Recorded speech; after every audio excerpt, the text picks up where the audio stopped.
कानाची मावशी आज खूप रडली। आज कानाची मावशी लवकर उठून आली होती आमच्या रूम मध्ये। कशासाठी तर तिला कानासोबत टाइम घालवायचा होता। कानाला पण तिने लवकर उठून घेतलं होतं कारण तिला आज जायचं होतं हॉस्टेलला आणि तिला सोडवायला देवमाऊली जाणार होते। तर तिच्या इतक्या सगळ्या बॅग बघून मला पण आठवलं की आता मला पण कानाची आणि माझी बॅग पॅक करून लवकरच निघायला पाहिजे, कारण माझी पण सासरी जाण्याची वेळ जवळच आली आहे। रश्मीच्या एवढ्या सगळ्या बॅग्स बघून आम्ही तिला चिडवत होतो।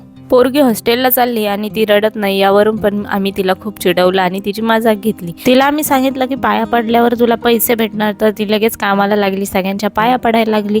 कानाला सोडून जाताना तिला थोडं वाईट वाटत होतं, पण काना तर खुश होता कारण त्याला कळलं होतं की त्याची मावशी एकदाची तरी चालली हॉस्टेलला। जाता जाता ती माझ्या पण पाया पडली, मग मला पण तिला थोडे पैसे द्यावे लागले आणि ती खूप इमोशनल झाली जाताना। असं ती नाटक करत होती पण काही झाली नव्हती। त्यानंतर मावशी गेल्याने काना तर खूपच खुश होता, तो नाचतच होता। मग मी त्याचं आवरलं, त्याला आंघोळ घातली आणि झोपी लावून दिली। कानाची झोप झाली आणि तोपर्यंत मामा पण मावशीला सोडून आले होते आणि मामा आल्या आल्या कानाला सांगत होता की तुझी मावशी तिथं खूप रडली।